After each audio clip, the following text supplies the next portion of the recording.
Thomas Taylor's dissertation on Aristotle's philosophy. We are dealing with the philosophy of time. And we'll back up a little bit and kind of get a running start at where we left off. So we'll start up here, no footnotes, until we get to the new stuff. It is also evident that to be in time is not then to be when time is, as neither to be in motion nor to be in place is then to be when motion and place are. For if a subsistence in anything were of this kind, all things would be in anything whatever, and heaven would be in a grain of millet. For when a grain of millet is, the heaven also is, but this is an accidental circumstance.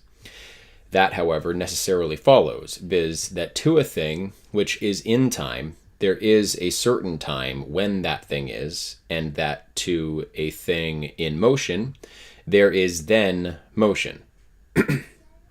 But since that which is in time is as in number, a certain time may be assumed greater than everything which is in time. Hence it is necessary that all things which are in time should be comprehended by time, just as other things which are comprehended in anything, as for instance that which is in place by place.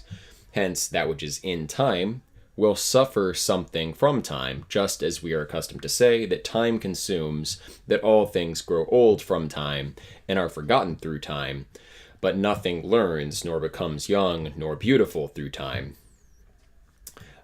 For time is of itself rather the cause of corruption, because it is the number of motion, and motion removes that which exists from its state or condition. And this is one of those arguments that is probably worth remembering. Aristotle says time is inherently a cause of corruption rather than generation, primarily because it is a measure of motion or a number of motion, and motion removes a thing from its state or condition. That's the nature of motion, to be removed from that permanency. So that's pretty cool.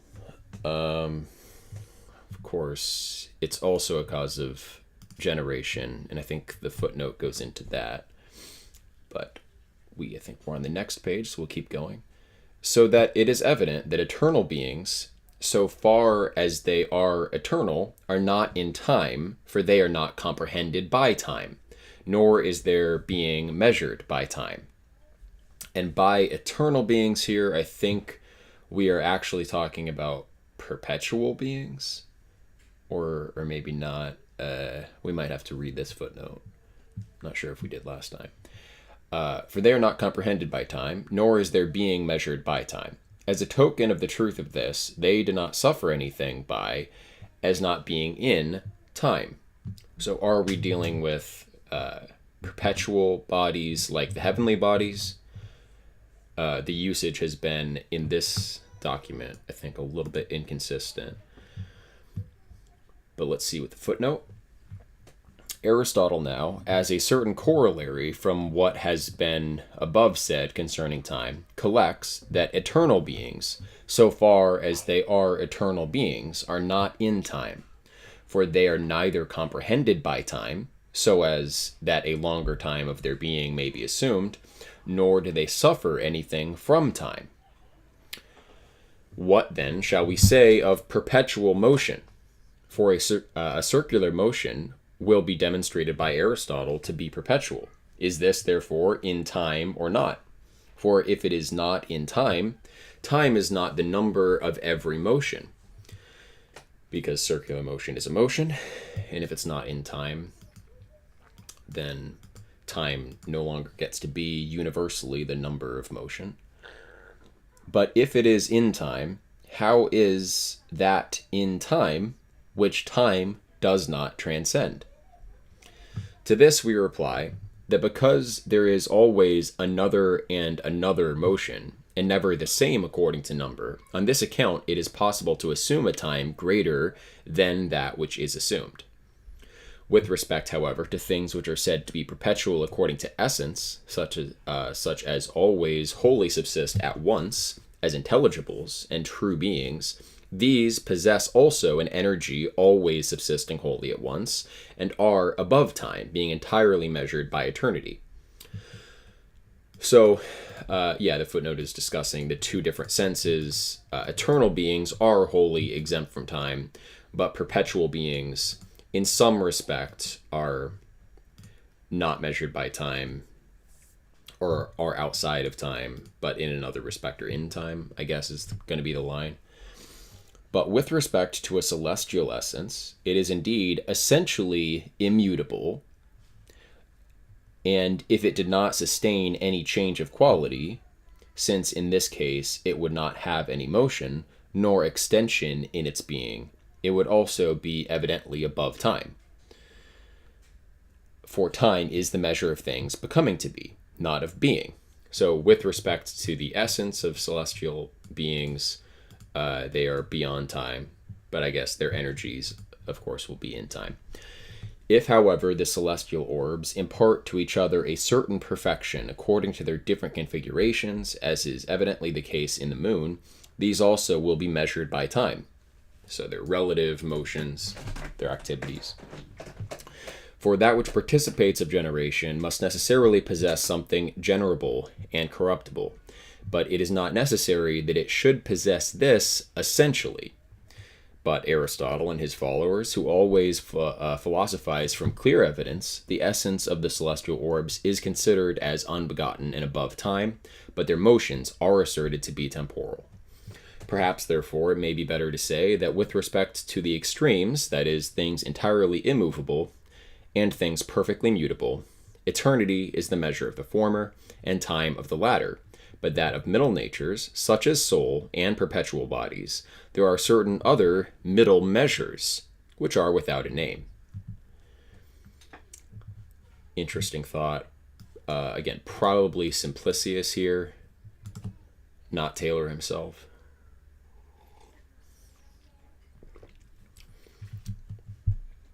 Okay, back to Aristotle. But since time is the measure of motion, it is also the measure of rest, according to accident. For all rest is in time, for it does not follow that as that which is in motion must necessarily be moved, so also that which is in time, since time is not motion, but the number of motion. And I kind of lost the thread on this sentence. We're going to go back. But since time is the measure of motion, it is also the measure of rest, according to accident, for all rest is in time. For it does not follow that as that which is in motion must necessarily be moved, so also that which is in time must necessarily be moved. For, since time is not motion, but the number of motion. Okay, so what is in time need not necessarily be moved as well. But in the number of motion, there may also be that which is at rest, for not everything immovable is at rest, but that is at rest, which is deprived of motion. So eternal essences wouldn't be immovable, or sorry, they would be immovable, but they wouldn't be at rest, because rest is a relative term against motion. So things that are not capable of motion, I guess, aren't capable of a rest in the strict sense for Aristotle. All right, so for not everything immovable is at rest, but that is at rest which is deprived of motion, which it is naturally adapted to be moved, as we have before observed. But to be in number is nothing else than to be some number of a thing, and to have its being measured by the number in which it is. So that if a thing is in time, its essence is measured by time. But time measures both that which is in motion and that which is at rest, so far as the former is in motion and the latter at rest, for it measures the quantity of their motion and rest, so that what is in motion will not simply be measured by time, so far as it is a certain quantity, but so far as its motion is so much. Okay, and we'll look at this footnote. Very Pythagorean. Thomas Taylor does the footnotes 1 through 9 and then goes back to 1.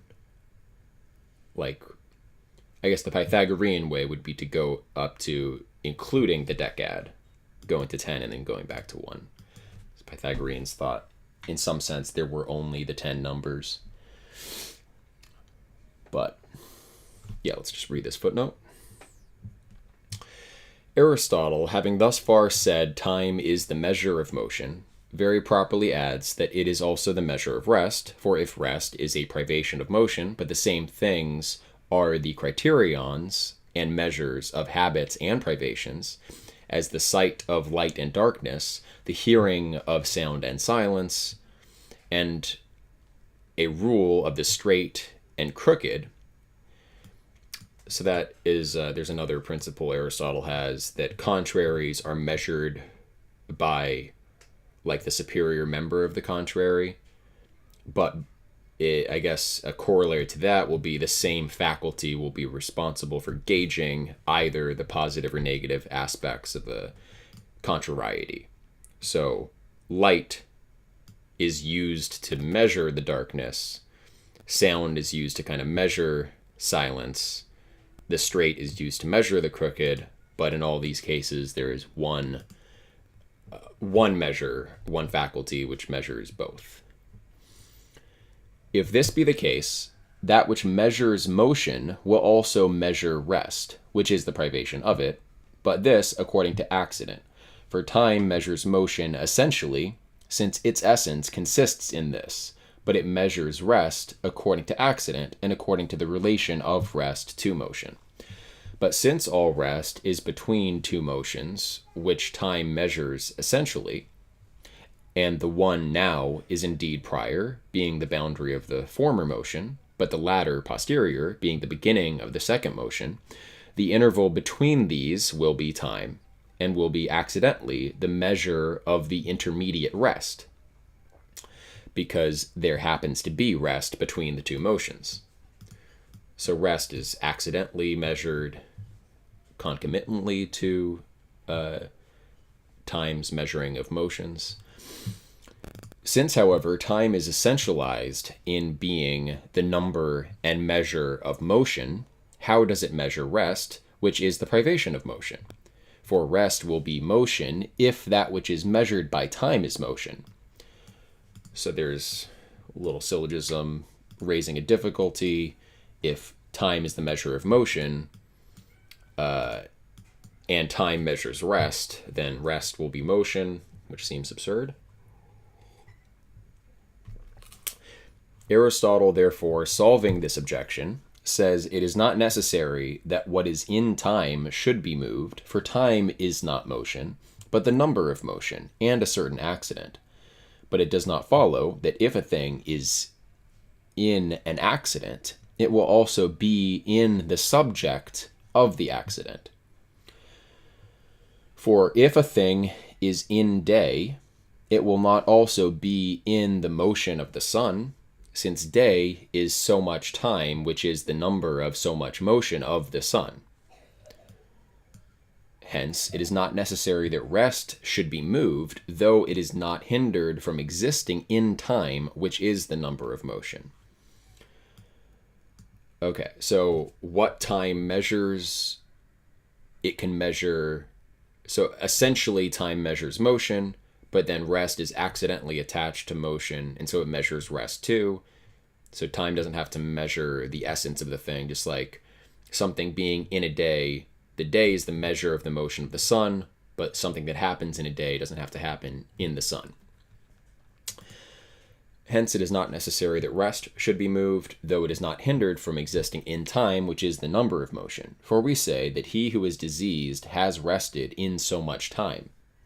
A rule also, which is a criterion essentially of straight lines, is likewise a criterion of such as are crooked.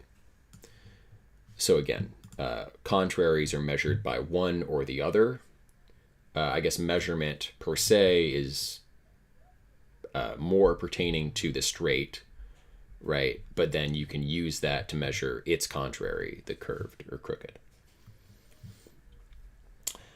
But Aristotle, having said that a thing which is at rest is in time, informs us also what that is which is at rest, and that it is not everything immovable. For if this were the case, time would not be the measure of all rest, since it is not the measure of eternal immobility, because it does not comprehend the being of it. We said that as we were reading. necessary distinction. He has to restrict rest to a deprivation of motion. Eternal existences can't be at rest, strictly speaking. But things at rest are, as has been before observed, such as being naturally adapted to be moved,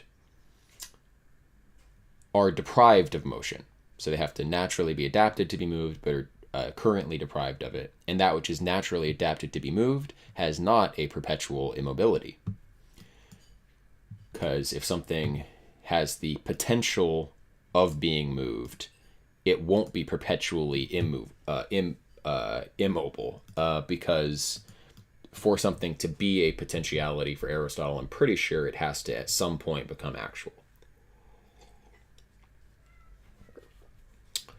In the next place, he shows what it is to be in time, that as to be in number is to be the same, that as to be in number is to be some number of a thing, and to have its being measured by the number in which it is. So for a thing to be in time is to have its being measured by time. To which also he adds that time measures that which is at rest so far as it is at rest, just as it measures that which is moved so far as it is moved. It does not, however, measure the subject, but the motion and rest of the subject. Sure. But it must here be observed that as the being of everything in generation is the flux of its existence, so likewise the being of rest is in a flux and extension.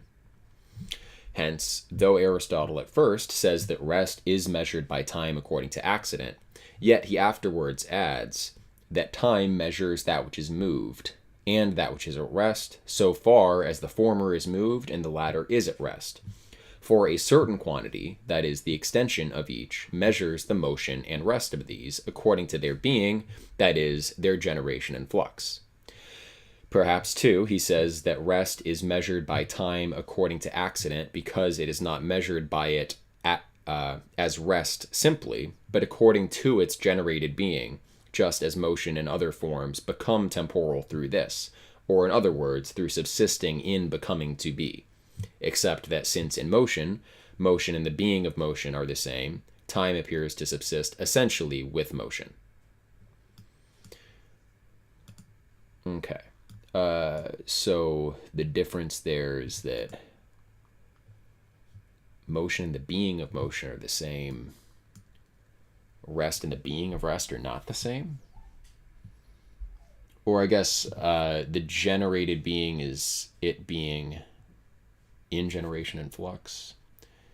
He says up here, that is, the extension of each measures the motion and rest of these according to their being, that is, their generation and flux. Kind of strange that he's calling the being of temporal things, specifically their generation and flux, when before we had that kind of distinction between the essence, which might be outside of time, and then the energy. But okay, here we're saying the being of something is its generation and flux. Perhaps, too, he says that rest is measured by time according to accident because it is not measured by it as rest simply, but according to its generated being. So I guess the being of rest as generation and flux in some sense contradicts the nature of rest, whereas it is the nature of motion.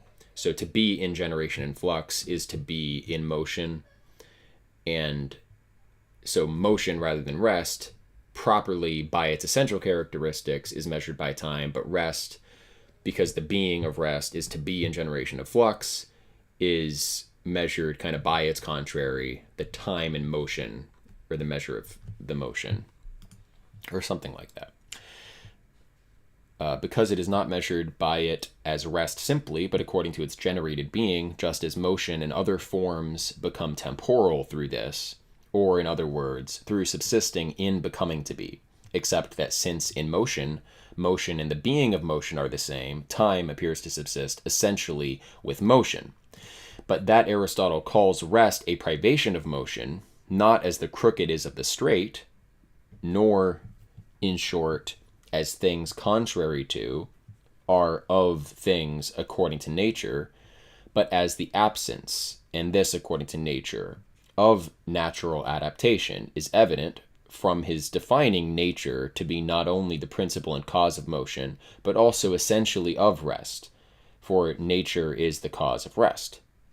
On this account, too, perhaps he does not call it permanency, for things which always remain immovable, as the poles and the axis of the universe, are said to be permanent, but not to be at rest, because to be at rest belongs to things which are sometimes moved. Okay, and here he's saying that he's not saying that motion and rest are contraries in the same sense as the crooked and the straight, and that I'm not totally following, but let's start up here. But that Aristotle calls rest a privation of motion, not as the crooked is of the straight, nor in short as things contrary to are things according to nature, but as the absence, and this according to nature, of natural adaptation. Okay, so they're not contraries, they're possession, privation. Aristotle goes through his table of opposites in the, it might be in the categories, at the end of the categories, I think. He has like 4 categories of opposites, and one of them is possession, privation. So that's the sense, not the crooked and the straight, which are contraries, but it seems like a similar kind of epistemological status, that you measure the absence of something by the possession of it, just like, matter is the absence of form for Platonists, and somewhat for Aristotle too, but Plato says that we know matter by a kind of spurious reasoning, because we don't know the matter itself, we know the absence of form by the form that encounters us, just like we know the absence of light by our sight, which measures light, not the absence of light. So we know its absence by the aspect of it that is present. So anyway, a similar kind of principle, that one element of the opposition is used to measure both, applies, but strictly speaking, we're not talking about contraries, we're talking about possession, privation. So we can go back to Aristotle. So that what is in motion will not simply be measured by time so far as it is a certain quantity, but so far as its motion is so much. Hence, such things as are neither in motion nor at rest are not in time, since to be in time is to be measured by time, and time is the measure of motion and rest. And footnote 2, since some things are immovable, others are always in motion, and others are sometimes in motion and sometimes at rest, it is evident that things entirely immovable are not in time, but things which always, and those which sometimes are in motion and rest, are in time, and such as are neither perpetually nor sometimes in motion, these are not in time. But how is time the measure of motion and rest? For those who say that it is essentially the measure of motion, but of rest as the privation of motion, very properly say that it is alone the measure of these. But those who assert time to be the measure of motion alone, but of rest according to its being, and so far as it is beheld in a flux, evidently say that time is not only the measure of rest, but likewise of everything else which has a subsistence in becoming to be, just as Aristotle himself says that time is a measure according to the being of things, for time is properly the measure of motion according to the flux of being, which is the peculiarity of generation or becoming to be. Perhaps, however, since all things in generation are either in motion or at rest, it is true to assert that these only are in time. Okay, so I think that it's essentially the measure of motion and rest according to the being of rest. That is the participation of rest in generation and flux of a kind of motion, despite its name being rest. So in other words, in a certain respect, time is more essentially the measure of motion, and rest sort of accidentally. But on the other hand, we have time as a measure according to the being of things, for time is a property of the measure of motion according to the flux of being. in that sense, in that rest is also in the flux of being, it measures rest as well in a similar way. So he's sort of saying, yeah, in some respect, it measures motion more essentially and rest more accidentally. In another sense, they're both constitutive of generation, and time just measures everything in generation. And everything in generation is exhausted by motion and rest. Okay. It is evident, therefore, that neither is everything which is not in time, as for instance, such things as cannot subsist otherwise, as that the diameter of a square should be commensurate with its side. So, obviously, that can't exist in time, because that's impossible. For in short, if time is essentially the measure of motion, but of other things according to accident, it is evident that the essence of all such things as time measures consists in being at rest or in motion. The footnote just said that. Exhausts everything, either at rest or motion. Whatever, therefore, is corrupted and generated, and in short, at one time is, and another time is not, is necessarily in time. For there is a certain greater time which exceeds their essence, and the time that measures their essence. But of things which are not, such as time comprehends, partly have been, as Homer once was, and partly will be, as is the case with anything future. These time comprehends on both sides, and if on both sides, they were and will be. But such things as time does not at all comprehend, these neither were, nor are, nor will be, and of this kind are those non-beings, the opposites of which always are. Thus, that the diameter of a square is incommensurable. So here it sounds, the way he's phrasing it, like Aristotle is like rejecting the existence of any non-temporal being, any eternal beings. Obviously that's not true, because the unmoved mover, the thoughts in the mind of God for Aristotle are not in time, or not measured by time. So this is just a kind of awkward phrasing, but thus that the diameter of a square is incommensurable with its side always is, and this will not be in time, neither therefore will it be in time for it to be commensurable. Hence it always is not, because it is contrary to that which always is. But those things, the contrary to which is not always, these may both be and not be, and of these there is generation and corruption. And that, section is a little bit confusing. Hopefully the footnote helps. Aristotle still continues to unfold what things are in time and what are not, and he now shows that neither perfect non-beings are in time, nor things which have a perpetual subsistence, nor, in short, things which time does not exceed as to duration, but those alone of which there is generation and corruption.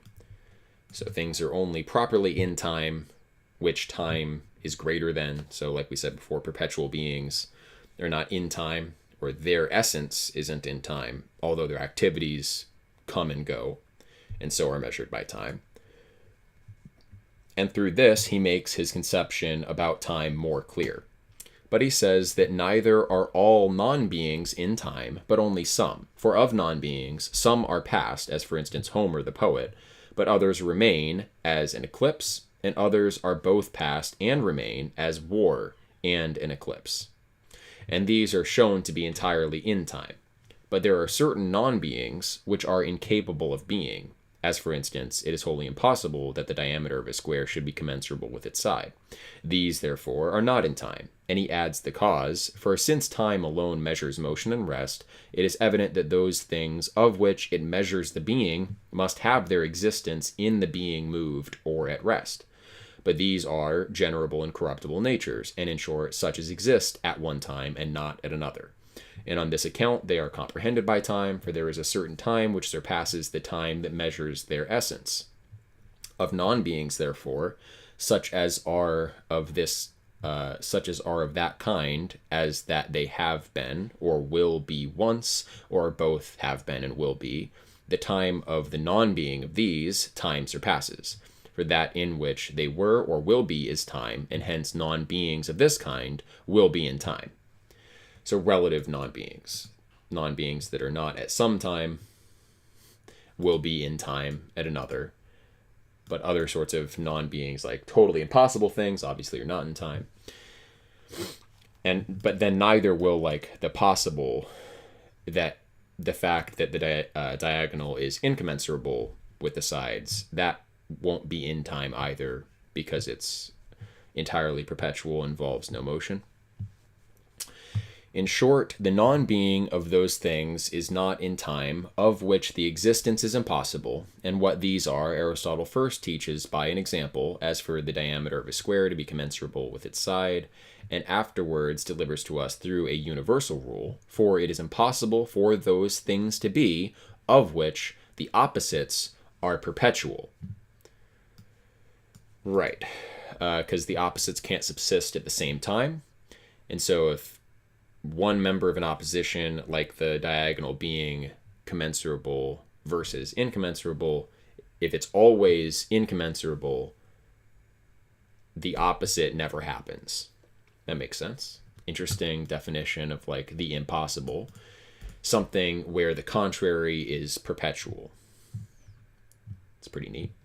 Since, therefore, the diameter of a square is perpetually and necessarily incommensurable to the side, it is impossible for it to be commensurable. Yeah, I've never thought of that criteria or criterion of impossible things. So once again, there was one more, like, really useful comment. It was that I just highlighted it earlier. Oh yeah, time is essentially a cause of corruption because motion is mutation away from a state of permanency or rest. And so that's the destruction in some sense of identity. And so that's like the Aristotelian argument for entropy, you could say. So that's one takeaway we should remember. And then another here is that things are impossible, of which the opposites are perpetual. Okay, again, what those things are, which are able both to be and not to be, Aristotle delivers to us a rule when he says, quote, "They are those things, the contrary to which is not always, and therefore sometimes is, for if their contraries always were, these would never at any time be.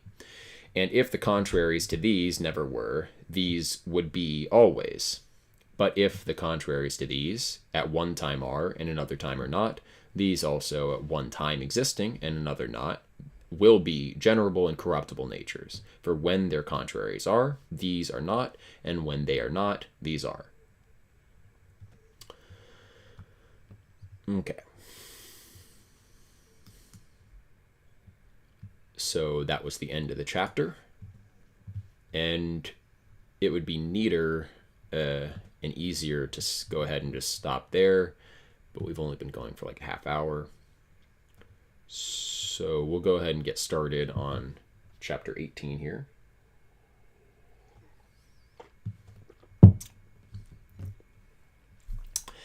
So I think we're done with time, finally.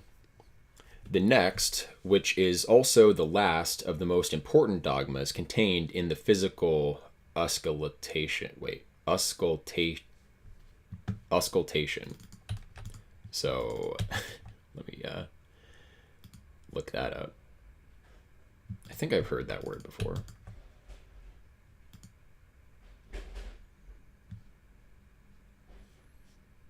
Listening to the internal sounds of the body, usually using a stethoscope. Okay, interesting. It must have another sense here. The next, and which is also the last of the most important dogmas contained in the physical auscultation of Aristotle, is the doctrine concerning the perpetuity of natural motion. So that time had no beginning. This, the Stagirite discusses most elaborately and profoundly in the 8th book of that work. So this is just the physics. I don't know why he's calling it the physical auscultation. Eighth book, demonstrating that the first natural motion is perpetual, and splendidly announcing the perpetuity of the world through perpetuity of motion. In this book, likewise, he suspends the whole of the physical theory from the first philosophy or metaphysics and demonstrates that every natural essence is suspended from a supernatural cause. For he proves that every natural body is moved, that everything which is moved by something, and that the primary mover, and which is properly so called, is an immovable essence, possessing an invariable sameness of subsistence. So the famous argument for the unmoved mover, which is in Plato as well, in the Laws, it's basically an identical argument. That might be in the 10th book of the Laws, not sure. The following is that part of the 8th book of his physics which contains a demonstration of the... But of course, like, the Laws is late, so it's possible that the argument was invented by Aristotle anyway, and Plato actually copied Aristotle's argument. But we don't really know. The following is that part of the 8th book of his physics which contains a demonstration of the perpetuity of time, to which I have subjoined the commentary of Simplicius. So, I don't think you could get away with writing a dissertation this way in the modern day, where you're like, I'm just going to quote Aristotle for 5 pages and footnote it with Simplicius's commentary, and then I will write like a paragraph and a half of my own comments every like 30 pages or so. All right. So Aristotle here. Whether, however, was motion once generated, not having a subsistence before, and will it again perish, so that nothing will be moved? Okay, so is motion in the universe finite? Did it have a beginning and will it have an end? Or was it neither generated nor will be corrupted, but always was and always will be, and is this present with things as something immortal and unceasing, being as it were a certain life to all things which have a natural subsistence? Interesting. Okay, so he's saying, so if motion in general is eternal or totally perpetual, is this present with things as a kind of immortal, unceasing life energy that pervades all natural subsistence? Kind of a curious idea. Let's see with a footnote. It is evident that Aristotle does not here investigate concerning any one of sublunary motions, for each of these has a beginning and end. Nor does he now inquire whether there is one continued perpetual motion which afterwards he discovers. But he universally investigates whether there was a time when there was not any motion whatever, and when, in short, nothing was moved, or whether there will be a time when nothing will be moved, or whether these things are not indeed impossible, but motion always was and always will be, so as to be present to beings as something immortal and unceasing.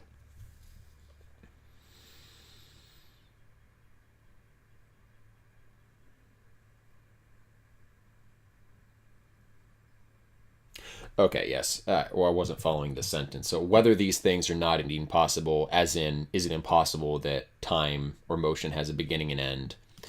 So if that's impossible, motion always is. And that, of course, matches the kind of description of the definition of the impossible. So if motion always is, motion including rest locally, then the opposite, total lack of motion, will be impossible. But motion always was and always will be, so as to be present to beings as something immortal and unceasing. So is motion present with all beings in some sense as this immortal, unceasing background kind of soul principle? For motion does not rank, which doesn't necessarily entail that every object will itself be eternally at motion, just that in general there's this one kind of immortal motive force in the universe. For motion does not rank among the number of things which subsist by themselves, but among those which belong to other things, that is, to essences. Hence, he says, motion is present with things, but the words, being as it were a certain life to all things which have a natural subsistence, are delivered with Aristotle's usual accuracy, in conformity to Plato. For we say that those things live which are inwardly moved from themselves. Okay.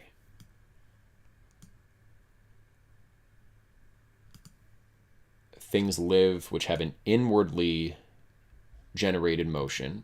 If, therefore, all natural things have in themselves a principle of motion, that is, nature, these also may be properly said to live, according to their inward aptitude to motion, for nature is the last of animals. Hence, it has its being in a subject natural body, and is rather, as it were, something living than properly life. And the motion, according to it, is an aptitude to motion, as we shall learn in this book. So, the cosmos as a whole will have to be alive if there's a principle of motion that is inseparable from it. But that Aristotle says agreeably to Plato that inward natural motion is, as it were, a certain life, is evident from the following passage of the 10th book of Plato's Laws, quote, if we should see this inward motion subsisting in that which is earthly, or aquatic, or fiery, either separate or commingled, what should we denominate the passion in a thing of this kind? Do you ask me if we should say that a thing lives when itself moves itself? These things, however, are said concerning the self-motion properly so called, viz., the physical or psychical or belonging to soul. Hence, Aristotle very properly says that natural motion is, as it were, a certain life, and does not call it simply life, because soul is to nature as life, properly so called, is to natural motion.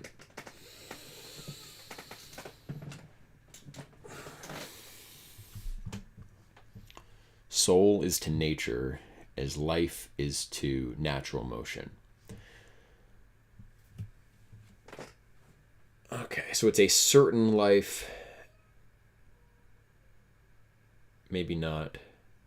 I think this is kind of vague, but the distinction here between a certain life and life properly speaking,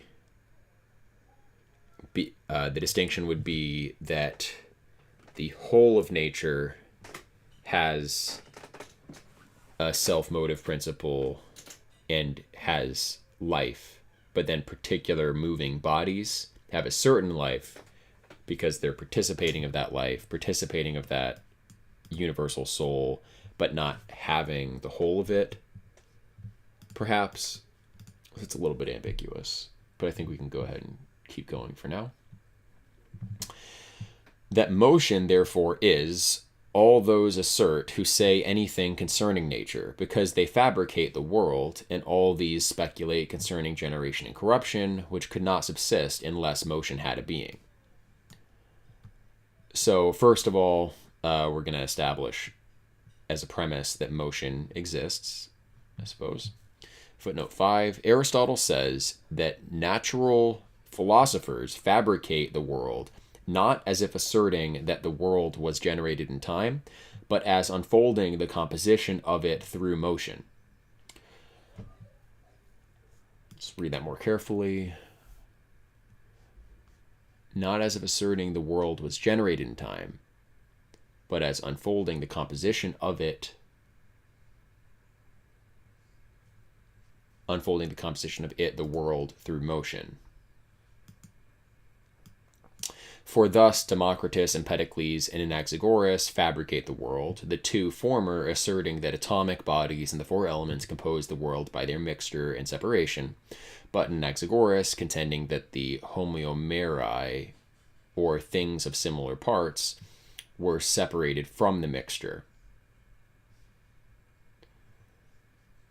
The mingling, right. So, Democritus, Empedocles, saying that parts, the elements are primitive, and then Anaxagoras saying the apeiron, or mingling of all things, is primary, and then the parts are separated. The mingling also, the separation, and the secretion are certain motions, and all of them indeed speak concerning generation and corruption, which are not produced without motion, for local motions, alliations, augmentations, and diminutions precede generations and corruptions. Okay. Up here. So all these natural philosophers, put forward some kind of motion in their models of the world, is basically what he's saying. Those two who assert that there are infinite worlds, and that some of these worlds are generated and others corrupted, these say that motion always is, for it is necessary that the generations and corruptions of them should be accompanied with motion. But such as assert that there is one world, or that it is not always, these admit concerning motion that it is conformable to that opinion. These admit concerning motion what is conformable to that opinion. So presumably those who believe there's one world that isn't always believe that motion isn't always. And we'll just read this footnote and be done for today. And we'll probably just start back with Aristotle's text next time at the beginning of this chapter. So footnote 6. Those who asserted that there are worlds infinite in multitude, as Anaximander, Leucippus, and Democritus, and afterwards Epicurus, said that they are generated and corrupted infinitely, some of them always rising into being, and others always perishing. They also said that motion is perpetual, since without motion there is neither generation nor corruption. But of those who said there is only one world, some asserting that it is unbegotten in time and incorruptible, admitted that motion also is perpetual, as Plato and Aristotle. And those made the one world to be generable and corruptible, who assert indeed that the world always is, yet not always the same world, but that at a different time a different world is generated according to certain temporal periods, as Anaximenes, Heraclitus, and Diogenes, and afterwards the Stoics. Interesting. So for these thinkers, whole worlds come and go, although there's just one world at a time. And it is evident that these also had the same opinion concerning motion. For when the world was, then also it is necessary that there should be motion. With respect to Empedocles, indeed, if anyone understands his words literally, when he sometimes calls the universe a sphere and sometimes the world, it is evident that by surveying the motion in the generation of the world, he supposes it to be always rising into being and perishing. For he is of opinion that the sphere and the world always are, and that motion is always in the world. But Anaxagoras, Archelaus, and Metrodorus Caius appear to say that the world was generated from a temporal beginning. And they also say that motion had a beginning. Okay, so that's interesting. Anaxagoras is prior to Socrates. What are his dates exactly? I think 5th century BC. But let's get the dates on Anaxagoras. Yeah, 500 through 428 BC. And then Archelaus. I feel like other characters are going to come up. Yeah, philosopher.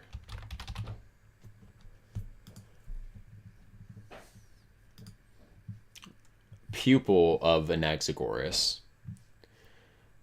may have been a teacher of Socrates. He asserted that the principle of motion was the separation of hot from cold, which he endeavored to explain, the formation of the earth and the creation of animals and humans. That's interesting, because that's the same as in Norse cosmogony, motion begins with the separation of the hot from the cold, which I guess is begun with that cleft in chaos, Gununga gap. Or is in the Norse system, is it the mixture of the hot and cold which go into it that sets the universe in motion? Not sure. Anyway, it reminds me of the Norse system. Okay, we can read more about Archelaus some other time, and then Metrodorus Chius.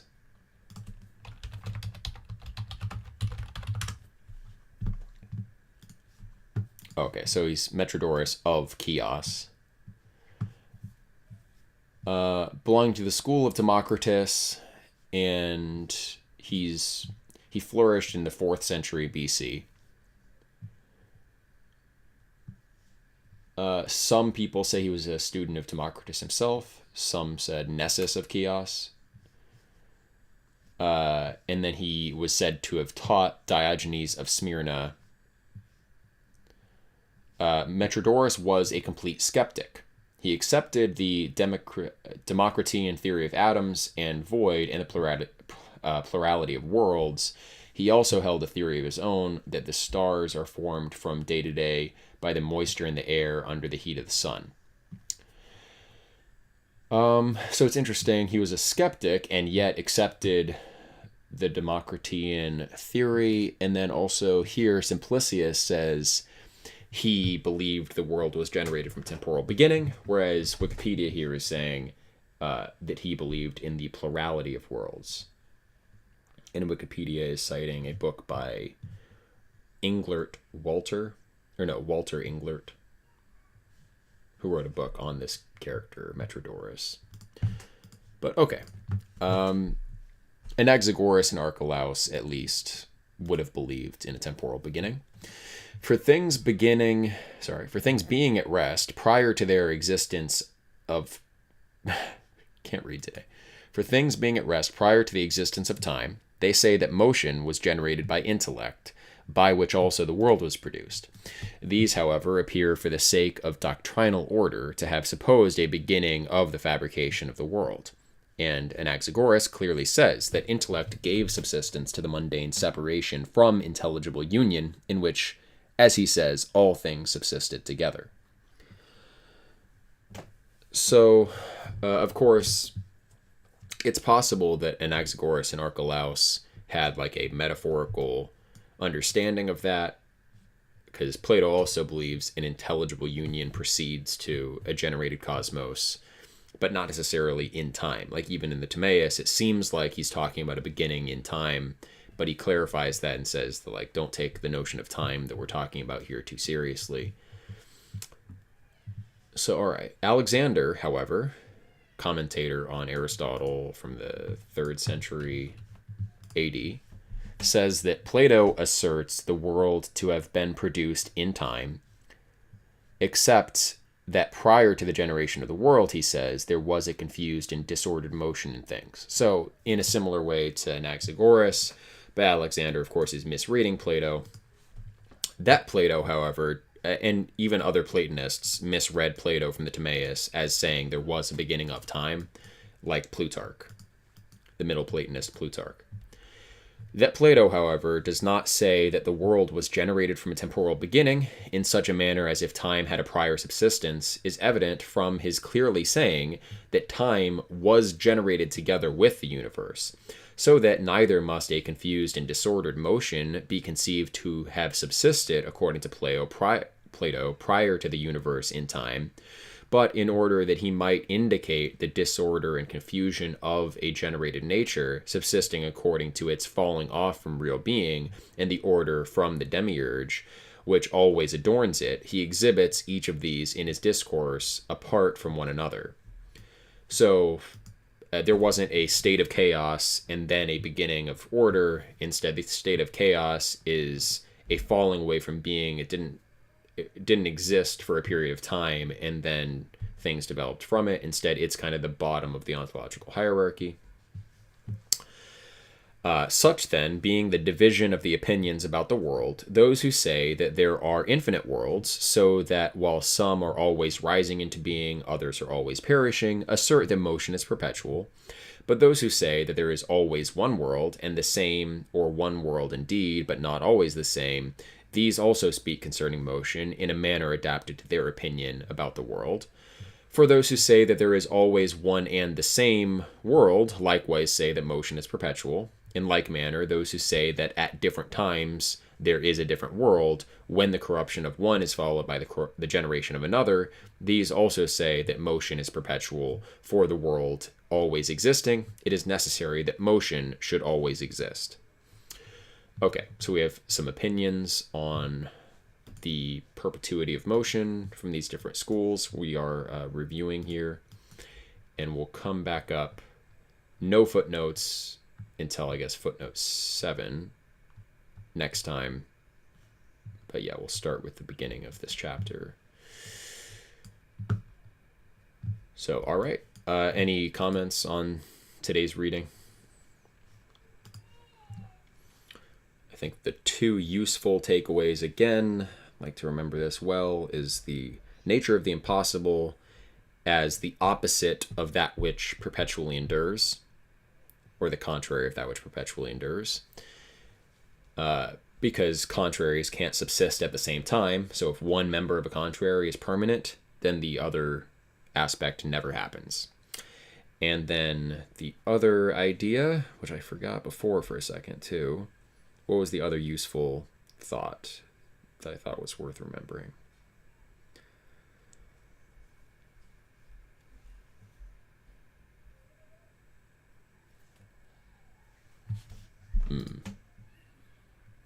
Do we remember?